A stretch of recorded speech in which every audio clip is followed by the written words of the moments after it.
Honestly, I don't know the audience is going to reach, but I do know that it will reach someone's ears because the views I'm creating or the views I'm putting out there are unstructured, or let me just say I'm nicheless. But I have a lot of things up here and in here that I want to share with you guys. And the first one that came to my mind yesterday that I want to share is acquiring success. I don't know, I just feel like there's something about this particular topic that I feel like I need to share. Now, this is a disclaimer. If you are looking for like a channel that comes with for these 5 tips on how to do this, on how to do that, then I'm sorry to like break you or hurt you. This is not where you will see it. Okay, so you can just scroll. The earlier the better for you. I'm just here to be me and just do me. Now I know that some of you guys have heard this countless times, so it's kind of really funny. Okay, but instead of me to explain myself, I will let my videos do the talking for you guys so that you guys will see that I am different. So what actually came to my mind was the idea of success, the growth of success.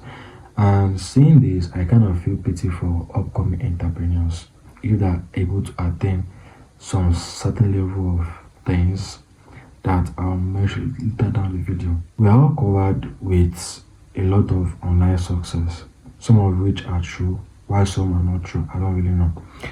But what point am I trying to make? We live in a world whereby, and this is where I'll start mentioning the things that I said I will mention previously, right?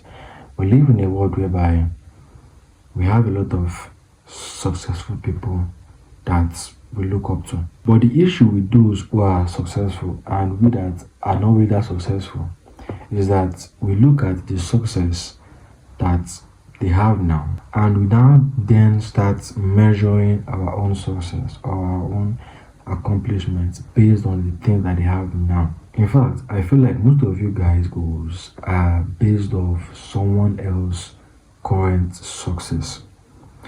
You see someone who is good at public speaking, you're inspired by that person. Then you start envisioning yourself to be like that person, which is not bad. The issue is that the result that person is getting for himself, you now then automatically start expecting that same result to come to you without really understanding that that person that is in that position and receiving a lot of benefit from what he's doing, he has been in that thing for a very long time.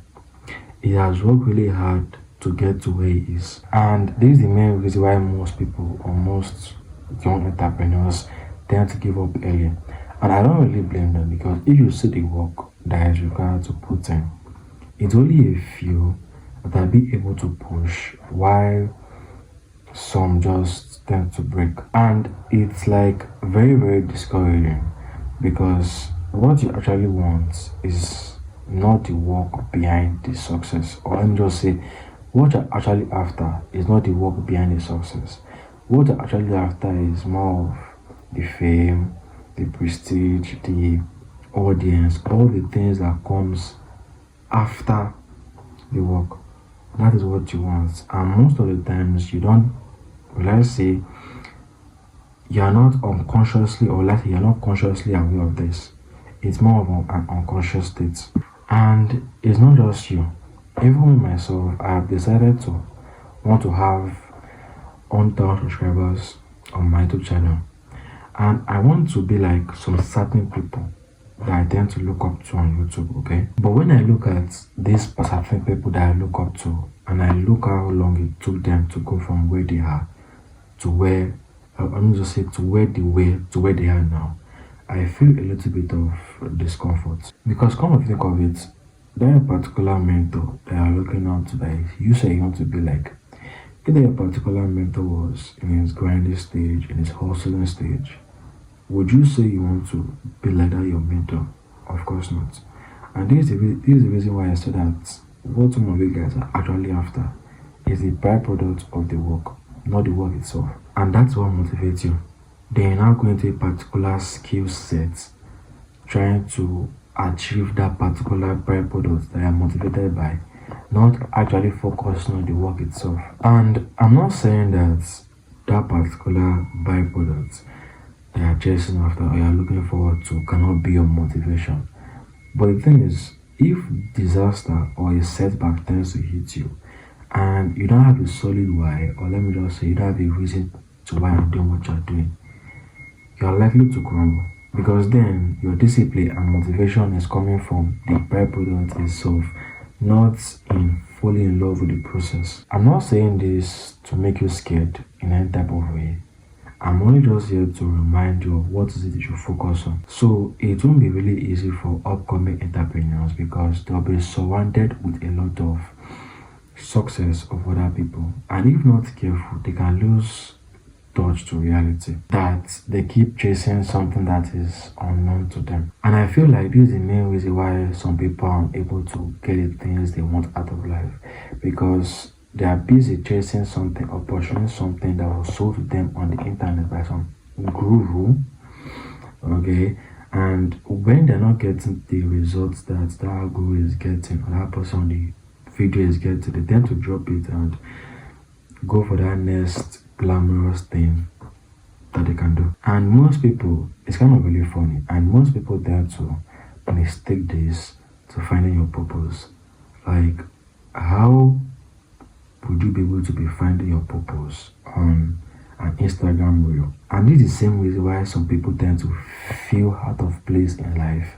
And what really causes that feeling is because that particular thing that you say you want, you don't actually want it. It is something that is sold to you on the internet by some guy living in a particular penthouse or driving a Lamborghini car. And it sells you a particular lifestyle, making you think that this is how life should look like, of which that's just the small portion of life.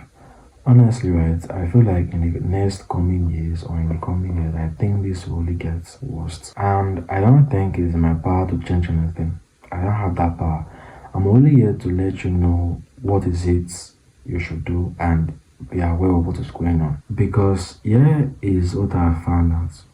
In later years to come, people that are successful are people who started today, okay, or probably old business owners or old investors. And I feel like the level of entrepreneurs will go down. But what I'm trying to say is that the level of new entrepreneurs will go down. What we'll be seeing is just the old ones, the ones that have been in the game for a very long time. Well, I cannot really tell. Not that AI is evolving. It has never been hard to make money. But what I want to get out of this video is that if you want to be part of the people that will achieve or attain extreme level of success, you have to do. And I'm not saying that I won't say that go and do what you love. No. What I will say is that look within you, find a particular thing that interests you, that when you do it, it makes you break all rules and go wild and go oblivion. That is what you should do. Look for that particular thing that makes you go wild, makes you go crazy, and just do it. Do not go out there looking at what other people own or even just what the other people are doing. Because you see, everyone is trying to sell you something, even me myself, okay? But take everything with a grain of salt. If it's you becoming a musician, make sure it's coming from your gut. Make sure that feeling of becoming a musician is coming from your gut, not because some musician sold you a particular lifestyle on the internet. No, it should come from within. Thank you for giving me your time. Thank you for listening to me. See you in my next one.